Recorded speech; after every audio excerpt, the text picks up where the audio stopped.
Les États-Unis sont infiltrés par la République islamique d'Iran. Et voici comment. Bienvenue dans Access of Truth. Je suis Emily Schrader. Et aujourd'hui, je révèle comment le régime manipule le public américain à travers un réseau complexe d'organisations, ici même sur le sol américain. Depuis des semaines dans cette émission, je révèle comment les médias, les personnalités publiques, les célébrités, les activistes répètent la même grille de lecture, les mêmes arguments, les mêmes déformations qui profitent à la République islamique d'Iran, qu'ils en aient conscience ou non. Cela fait partie d'un immense effort de guerre psychologique mené par le régime depuis déjà de nombreuses décennies, et il mise sur le long terme. Aujourd'hui, je vais vous révéler comment ils s'y prennent aux États-Unis. À présent, un nouveau rapport du Mufti, l'Union nationale pour la démocratie en Iran, détaille cette stratégie à long terme du régime visant à établir une influence durable et à manipuler l'opinion publique aux États-Unis. Pas par l'espionnage traditionnel, mais à travers des institutions, des centres religieux, des écoles, des organisations à but non lucratif et des organisations communautaires qui opèrent légalement, de manière constante et sur plusieurs générations. Au centre de ce réseau se trouve la Fondation Alavi, une organisation à but non lucratif basée à New York qui possède un immeuble de 36 étages sur la 5e avenue, un actif générateur de revenus qui a financé des dizaines d'organisations affiliées à travers le pays. Des documents judiciaires et rapports publics décrivent désormais cette fondation comme dirigée par la République islamique. Et grâce à ce financement, elle a contribué à construire un réseau qui s'étend sur plusieurs États et institutions et qui façonne même les futures générations d'Américains de manière négative. Cette fondation elle-même a reconnu avoir soutenu plus de 35 organisations à travers les États-Unis, y compris le Centre d'éducation islamique de Potomac, comme le détaille le rapport de NUFT. On l'appelle Idara et Jafaria dans le Maryland. Cela s'inscrit aussi dans un réseau plus vaste de mosquées, écoles et programmes pour jeunes dans des États comme la Virginie, le Michigan et le Texas. Et ça, c'est seulement ce qui a été révélé et dont nous avons connaissance. Ce modèle n'est pas non plus unique aux États-Unis. Le régime a utilisé des fondations et des structures caritatives très similaires au Royaume-Uni également. Et c'est quelque chose sur lequel je révélerai davantage de détails à l'avenir.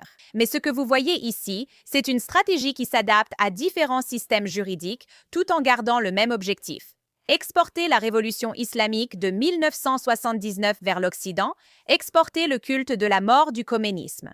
Maintenant, ce rapport de Noufdi révèle le modèle reproductible du régime, qui commence par une propriété pivot, souvent financée ou soutenue par des organisations comme Alavi, qui offrent une stabilité financière et une base permanente.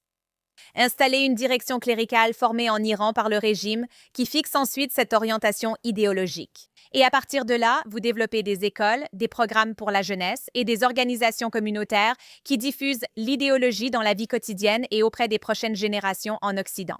Il ne s'agit pas seulement de pratiques religieuses, mais aussi d'éducation, de réseaux relationnels et d'activités culturelles. Et vous pouvez voir ce modèle très clairement dans la région de Washington, D.C., que le rapport identifie comme le cas test initial. Après une tentative des militants pro-Khomeini de prendre le contrôle du centre islamique de Washington en 1981, un complot qui a échoué, leur stratégie a changé. Donc, au lieu de prise de contrôle directe, le réseau a commencé à créer des institutions parallèles qu'il pouvait contrôler et développer au fil du temps. À partir de là, cela ne fit que se répandre. Sur les campus américains, le groupe persanophone de l'Association des étudiants musulmans est devenu un point clé. Désormais, selon les évaluations du FBI et les témoignages devant le Sénat, ce groupe a agi comme une extension de la République islamique elle-même, utilisant la couverture d'une organisation universitaire pour surveiller les dissidents, diffuser de la propagande et même organiser des événements promouvant une idéologie alignée sur le régime. Ces tactiques ressemblent beaucoup à celles déjà vues chez les frères musulmans sur les campus américains. Ce réseau opère depuis les années 80 avec des conférences annuelles, l'organisation du transport des étudiants pour manifester et des liens directs avec des responsables liés au régime islamique. Maintenant, des témoignages du FBI ont également décrit ce réseau comme l'une des principales méthodes de la République islamique. Ils s'appuient sur ce réseau pour le renseignement et le soutien technique à l'intérieur des États-Unis, y compris la surveillance des dissidents et la promotion des objectifs du régime sur le sol américain, quels qu'ils soient. Maintenant, à partir des campus, la méthode du régime s'étend aux communautés. Prenons le Maryland, par exemple. Dans le Maryland, le Centre d'éducation islamique de Potomac a été créé avec le soutien de la Fondation Alavi et a combiné une mosquée avec une école à temps plein de la maternelle à la terminale sur la même propriété. Cette structure permet à l'idéologie communiste d'être renforcée quotidiennement à travers les salles de classe, les réseaux de pairs et les programmes pour les jeunes, et pas uniquement par les services religieux. Le centre et son école associée ont reçu au moins 3,6 millions de dollars de la Fondation Al-Avi. C'est ce qui permet à ce modèle de la République islamique de se développer et de se maintenir dans le temps. Maintenant, en Virginie, ce réseau est également lié à des personnalités comme Abu Fazal Nahidian, qui a participé pendant des décennies à l'organisation pro-Khomeini aux États-Unis et dont le réseau s'articule autour d'institutions telles que la mosquée de Manassas, ainsi que des liens antérieurs avec le Centre d'éducation islamique de Potomac et des réseaux d'étudiants iraniens opérant à Washington, D.C. Aujourd'hui, ce même écosystème croise le seul assassinat connu commandité par l'Iran sur le sol américain lorsqu'Ali Akbar Tabataï a été abattu dans le Maryland par Daoud Salahuddin, qui était lié au réseau de Nahidian et opérait depuis un centre d'étudiants iraniens à Washington avant de fuir en Iran, où il réside encore aujourd'hui. Aujourd'hui, cette même mosquée de Manassas, qui a poursuivi cette trajectoire comme le détaille ce rapport, a organisé de nombreux événements commémorant la révolution islamique et a affiché des images associées au régime et à ses dirigeants. Et il y a seulement quelques semaines, ils ont organisé un iftar de Ramadan en mémoire du chef terroriste aujourd'hui décédé, Ali Khamenei, qu'ils ont qualifié de « notre guide aux États-Unis ». Des décennies plus tard, le réseau du régime n'a fait que s'étendre, ces mosquées et d'autres similaires étant financées par la même structure. Et la promotion publique de positions alignées sur le régime, y compris le soutien au Hamas, les éloges envers des membres du CGRI ayant du sang américain sur les mains, et bien plus encore. Voilà à quoi ressemble une infrastructure à long terme. Et avant qu'un illuminé antisémite ne commence à dire « Et Israël alors ? Est-ce qu'il ne finance pas des écoles aux États-Unis » Non. Et cela malgré le fait que les écoles juives en Amérique sont outrageusement chères. L'État d'Israël n'apporte pas de soutien, de service ou d'endoctrinement, rien de comparable à ce que ce culte mortifère du communisme a fait et fait depuis déjà de nombreuses décennies. Et maintenant, regardons le Michigan.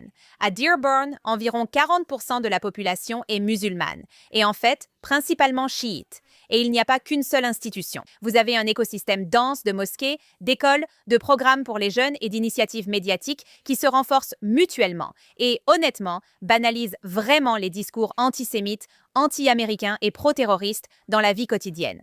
Par exemple, en 2020, après l'assassinat de Qassem Soleimani, un commandant responsable de la mort de centaines de soldats américains, le Centre islamique d'Amérique au Michigan a organisé une veillée en son honneur, où des hauts dignitaires religieux l'ont félicité d'avoir semé la peur chez les ennemis de l'islam, y compris les États-Unis. Qui était ce général que sa présence apportait de l'espoir aux marginalisés et à ceux qui avaient peur, et qu'il a apporté la haine et la peur aux ennemis de l'islam, en particulier aux États-Unis. C'est une institution américaine qui glorifie publiquement un homme responsable de la mort de soldats américains. En s'étendant vers l'ouest au Texas, ce modèle se développe dans plusieurs zones métropolitaines, y compris Houston et Dallas, où des institutions soutiennent des écoles à temps plein, des réseaux de jeunes et des programmes de sensibilisation. Conçu pour traduire cette idéologie du régime dans un langage qui résonne auprès d'un public américain plus large, y compris les non-musulmans. Et c'est là que tout l'effort du régime commence à se connecter directement à ce que nous voyons aujourd'hui sur le terrain. Le régime est extrêmement efficace pour identifier les divisions sociales en Occident et les exploiter à son avantage, en se concentrant de manière obsessionnelle sur les griefs perçus de l'Occident, en créant des liens avec des groupes d'extrême gauche et même des groupes de plus en plus ancrés dans le courant dominant dès qu'ils en ont l'occasion, comme avec Israël. Les gardiens de la révolution islamique et leurs ramifications excellent à faire croire aux groupes marginalisés qu'ils partagent des objectifs, alors qu'en réalité, ils sont souvent opposés, comme le mouvement LGBTQ, qui se met soudainement à promouvoir la Palestine sans vraiment comprendre. La seule chose que les Palestiniens détestent plus que les Juifs, statistiquement parlant selon Pew, ce sont les homosexuels. Nous le voyons encore, des groupes d'étudiants organisent des manifestations pro-régime présentant la République islamique et ses relais terroristes comme une force de résistance. Ils accusent les Juifs de tous les maux, scandent parfois «mort à l'Amérique» et brûlent des drapeaux américains, comme lors des campements étudiants anti-Israël après le 7 octobre. La République islamique va s'associer à une question sociale et amplifier artificiellement l'indignation autour de ce sujet, surtout dans les médias et sur les réseaux sociaux, tout cela afin de susciter l'insatisfaction au sein de la culture et de la société américaine. Nous l'avons vu le mois dernier avec l'indignation disproportionnée suscitée par une frappe sur une base du CGRI qui comprenait une école dans son périmètre où des dizaines d'enfants sont morts. Pourtant, le grand public sait peu de choses, voire rien, du fait que le régime lui-même a tué des centaines d'enfants iraniens lors des manifestations, seulement quelques jours auparavant. Cette semaine encore, les arguments économiques dominent, les gens étant conditionnés à privilégier le prix de l'essence sur la vie humaine. C'est pourquoi des personnalités comme Galibaf se moquent publiquement des États-Unis sur les réseaux sociaux au sujet des prix du pétrole, dont toute la population iranienne est coupée. Oui, Internet est toujours coupé. La réalité, c'est que le régime sait ce qui trouve un écho, et il sait aussi ce qui divise. Et nous avons un problème majeur sur les campus américains. Voyez ce qui s'est passé sur le campus de Swarthmore cette semaine. Iran, tu nous rends fiers. Donc, des gens, des étudiants acclament ouvertement le Hezbollah, une organisation terroriste désignée par les États-Unis, et applaudissent le meurtre de soldats américains. Vraiment? Ce rapport de Mufti montre clairement qu'il ne s'agit pas seulement de quelques individus mal intentionnés. C'est un système délibérément construit sur des décennies à travers plusieurs États, avec des dizaines d'institutions, des millions de dollars de financement et des liens directs avec un régime terroriste illégitime en Iran. Et voici le résultat final. Un réseau qui fait circuler des idées à travers des institutions, normalise l'extrémisme via des structures communautaires et exploite les faiblesses des sociétés ouvertes pour les retourner contre elles-mêmes. Il est temps de se réveiller et de riposter contre cet abus de nos valeurs en tant qu'Américains ou en tant que quiconque croit en la liberté, l'égalité et les valeurs libérales. Il est clair que nous sommes attaqués. Et maintenant, je veux parler d'un exemple de cette semaine qui prouve exactement pourquoi ce dont nous venons de parler est si crucial en ce moment. Ce que nous avons vu cette semaine sur le cessez-le-feu entre la République islamique et les États-Unis n'est pas un malentendu diplomatique. C'est un exemple en temps réel du même type de subversion et de manipulation du récit dont nous venons de parler. Lorsque le président Trump a annoncé le cessez-le-feu, il a fait référence à 10 points qui étaient en discussion pour les négociations. Mais la République islamique a aussitôt fait fuiter sa version des faits aux médias internationaux et via ses propres organes de presse. Une liste de 10 points a été présentée au monde comme s'ils faisaient partie d'un accord conclu, alors qu'il ne s'agissait pas des 10 points qui avaient été approuvés. Et dans de nombreux cas, certains de ces points ne faisaient même pas partie de négociations sérieuses entre les deux parties. Dans la foulée, médias, personnalités publiques et politiciens occidentaux s'en sont immédiatement emparés. Et soudainement, vous aviez toute une conversation mondiale construite autour de termes qui n'existaient pas, ce qui donnait l'impression que les États-Unis étaient incroyablement faibles, comme si le président Trump avait échoué dans ses objectifs de guerre. Cet effort n'était qu'une opération psychologique et pas même sophistiquée. C'était une tentative mesquine de semer le chaos, de rejeter la faute et de pousser le monde entier à condamner Israël pour quelque chose dont il n'a jamais fait partie. Parce que l'un des éléments clés qu'ils ont insérés dans ce cadre fictif était le Liban. En particulier l'idée qu'un cessez-le-feu incluait d'une manière ou d'une autre des limitations sur l'action israélienne au Liban. Malgré cela, Israël n'a pas participé à ces discussions ni été consulté. De plus, aux dernières nouvelles, le Liban n'est pas en Iran. Et si l'Iran négocie au nom du Liban, ce n'est pas un détail de l'histoire. C'est tout le problème. Mais une fois que cette idée a été lancée, tout le reste a suivi. Des gens se demandent soudain pourquoi Israël viole des conditions inexistantes. Des dirigeants mondiaux appellent à la retenue sur la base de conditions jamais acceptées. Et toute la conversation se détourne du régime pour se concentrer sur Israël, ce qui est exactement ce que le régime voulait obtenir. La Maison-Blanche a dû intervenir et préciser que ces 10 points ne faisaient pas partie d'un accord conclu et que le Liban ne faisait effectivement pas partie du cessez-le-feu. Et ensuite, le régime a redoublé d'efforts en ajoutant une autre affirmation dans les médias internationaux concernant le dégel des avoirs, ce qui, encore une fois, n'a pas été accepté. Mais à ce stade, cela importe peu car le récit s'est déjà imposé. Les discussions ont commencé, les discussions ont échoué et maintenant nous assistons à la prochaine phase avec le détroit d'Ormuz. Mais si nous n'en tirons pas de leçon, ce sera simplement la même chose qui se répétera encore une fois. Et ce qui est honnêtement plus préoccupant que le fait que le régime fasse cela, c'est le nombre de dirigeants mondiaux qui ont simplement suivi sans même comprendre de quoi ils parlaient. Des membres du Congrès et des dirigeants européens demandaient ouvertement un cessez-le-feu au Liban sans savoir les conditions, qui étaient impliquées ou pourquoi le conflit existait. Des dirigeants comme Keir Starmer, la ministre des Affaires étrangères Yvette Cooper, Emmanuel Macron et le secrétaire général de l'ONU Antonio Guterres se sont tous exprimés. Ils exigent d'Israël qu'il respecte un cessez-le-feu inexistant au Liban simplement parce qu'une dictature terroriste l'exige. Même si cette même dictature ne gouverne pas le Liban, ne représente pas le Liban et a passé des décennies à saper le Liban à travers le Hezbollah. Et c'est là que vous voyez le colonialisme du régime islamique en action. Au Liban, nous voyons un système où une puissance étrangère s'est imposée dans un autre pays par la force, par des groupes relais et par la violence, et a effectivement créé une structure parallèle de contrôle à l'intérieur de ce pays. Ils ont fait cela au Liban via le Hezbollah, ainsi qu'en Syrie, Irak et Yémen. Dans chaque cas, le résultat est identique. Des gouvernements affaiblis déstabilisent les sociétés, laissant les populations prises au piège et causant des dizaines de milliers de morts. Après avoir agi ainsi des décennies, ils veulent maintenant être reconnus comme un acteur légitime dans les négociations sur ces pays. Et la communauté internationale joue le jeu. Pourquoi le monde permet-il à cette brute internationale d'agir ainsi? Ce régime a tué plus de musulmans que tout autre acteur de la région via ses guerres par procuration. Et pourtant, lorsqu'il s'agit de riposter, ce que nous voyons, ce sont des hésitations, des excuses et des dirigeants qui sont clairement plus préoccupés par le fait d'éviter les problèmes que de les résoudre réellement. Et la raison en est très simple. L'Europe est lâche. Ils ont peur de l'escalade et ils craignent les conséquences économiques. Ils ont aussi peur de leur propre politique intérieure. Et dans cette peur, ils sont devenus complètement dépourvus de courage. Ils ne défendront même pas le détroit d'Ormuz, dont ils dépendent bien plus que les États-Unis, même lorsque les États-Unis sont prêts à le faire avec eux en tant que première puissance militaire mondiale. Non, non. Ils préfèrent faire d'Israël un bouc émissaire en exigeant qu'Israël se tienne en retrait au Liban. Ce n'est pas seulement un échec envers leur propre peuple, c'est aussi un échec envers le peuple libanais et le droit international, car les Libanais, plus que jamais, ne veulent pas que le Hezbollah contrôle leur pays.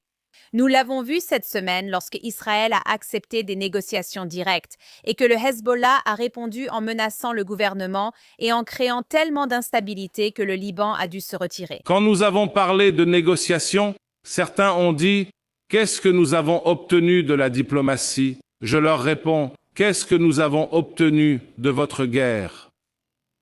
Nous avons maintenant plus de 1400 martyrs, plus de 4000 blessés, des milliers de maisons détruites, plus d'1 200 000 déplacés qui vivent dans des conditions difficiles. Alors, qu'est-ce qui est mieux? Est-ce qu'on aurait dû prendre notre temps et aller vers la négociation ou bien choisir la guerre? Non, la négociation n'est pas une concession et la diplomatie n'est pas une capitulation. Maintenant, quand nous appelons à la négociation pour arrêter ces souffrances, pour arrêter cette hémorragie dont souffre le peuple libanais, faut-il attendre que la situation devienne bien pire et seulement alors aller négocier? Exactement.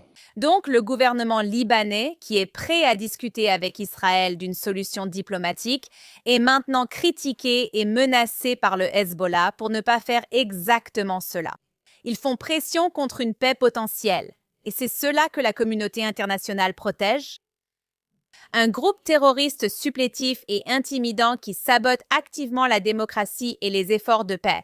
Un groupe qui menace littéralement de faire un coup d'État au Liban. Vous encouragez cela? L'ironie ici, c'est qu'Israël est le seul prêt à faire le travail de l'Europe et de la communauté internationale à leur place. Les résolutions 1701 et 1559 de l'ONU exigent le désarmement du Hezbollah et stipulent qu'il ne doit exister qu'au nord du fleuve Litanie. Ces résolutions sont en place depuis des années. Des milliards de dollars ont été dépensés pour les casques bleus de l'ONU, la FINUL, afin de faire appliquer ces résolutions, et rien de tout cela n'a jamais fonctionné. Le Hezbollah reste armé, implanté dans le sud et toujours opérationnel. L'armée libanaise a montré à plusieurs reprises son incapacité à le désarmer. Donc Israël doit le faire parce que c'est Israël qui a reçu 6500 missiles du Hezbollah au cours des 40 derniers jours. Donc, lorsqu'Israël agit, il n'agit pas en dehors du droit international. Il agit dans le vide créé par l'incapacité à faire respecter le droit international. Au lieu de reconnaître cela, les gens accusent Israël de crimes de guerre. C'est bien plus qu'un simple échec politique. C'est une civilisation qui se suicide. Une partie du Parti démocrate, certains républicains et une grande partie de l'Europe ne se contentent pas de ne rien faire. Ils y contribuent activement. Si nous ne tirons pas de leçons de tout cela, si nous continuons à laisser la République islamique imposer les termes de nos débats, alors la prochaine fois que cela arrivera, et il y aura une prochaine fois, nous verrons exactement le même scénario se répéter. Et sur ce, passons au bon, au mauvais et au pire de cette semaine, en commençant par le mauvais. Il y en a beaucoup cette semaine, mais je dois commencer par une personne, car cela illustre parfaitement le niveau d'ignorance auquel nous sommes confrontés en ce moment.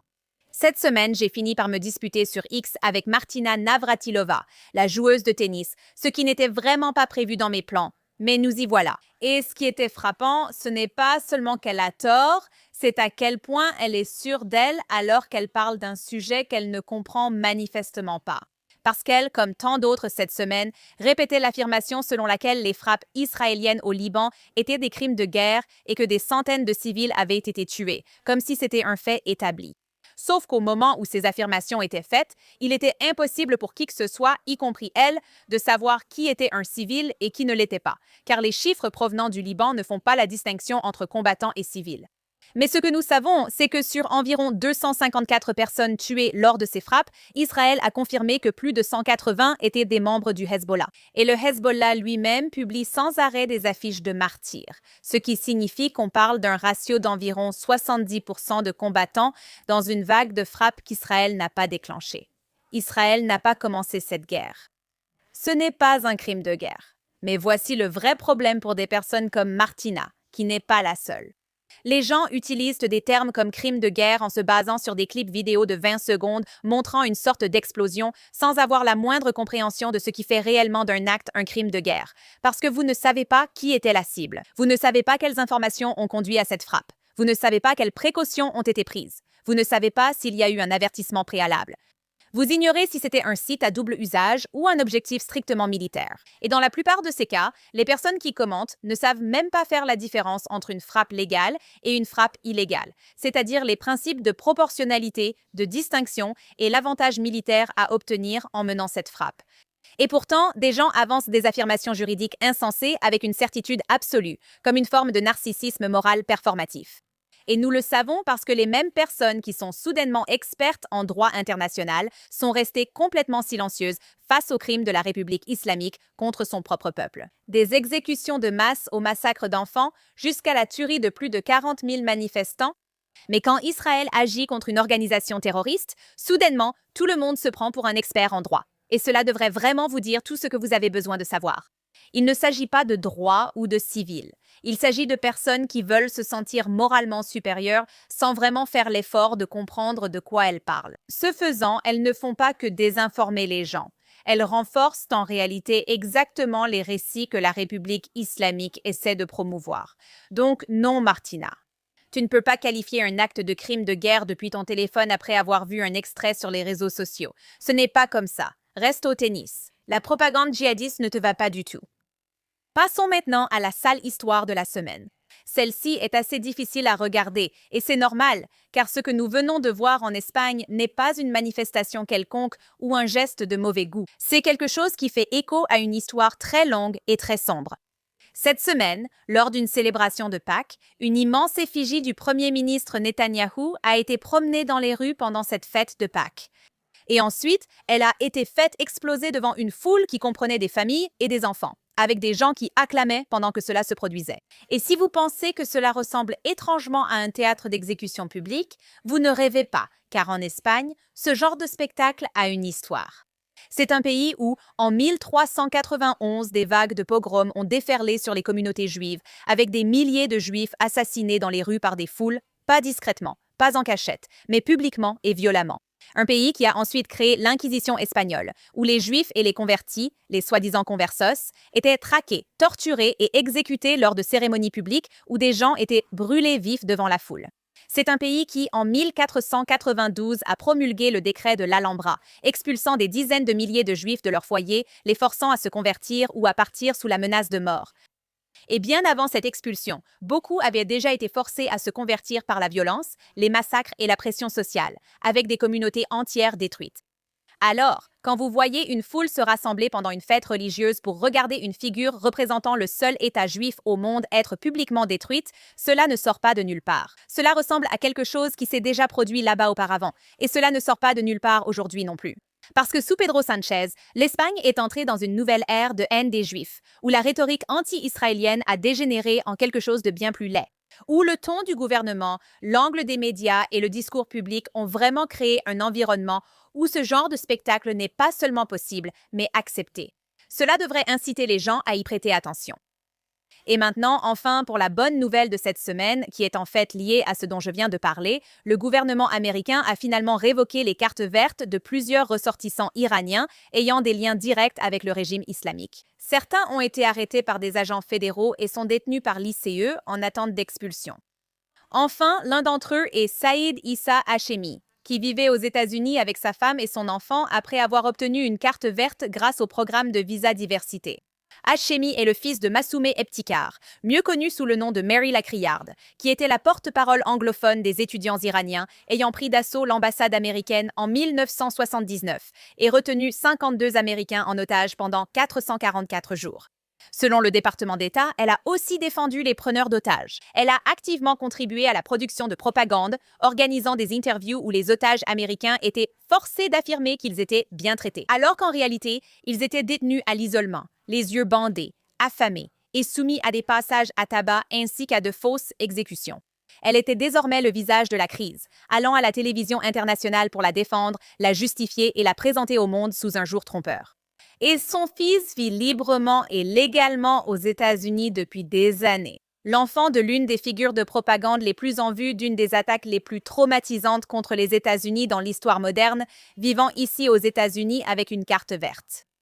Eh bien, grâce à Marco Rubio cette semaine, ce statut a été révoqué et il a été placé en détention en attendant son expulsion. Et ce n'est pas un cas isolé. Quelques jours plus tôt, les autorités américaines ont également arrêté Hamideh Soleimani Afshar, la nièce de Qassem Soleimani, le commandant du CGRI responsable de la mort de centaines de militaires américains, ainsi que sa fille, après que leurs cartes vertes ont été révoquées.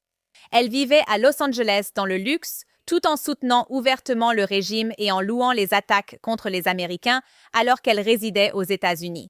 À ce jour, il s'agit au moins du 5e cas ces dernières semaines où des personnes ayant des liens avec la République islamique ou ses réseaux d'élite ont vu leur statut révoqué ou ont été empêchés d'entrer aux États-Unis. Espérons que cette tendance se poursuive.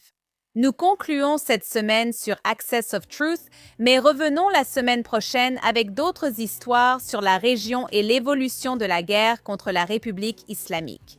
Si vous pensez à une histoire à couvrir, contactez-moi sur les réseaux à Emily K. Schrader ou Instagram à EmilyNtel Aviv. Sinon, on se retrouve la semaine prochaine ici sur Access of Truth sur JNS.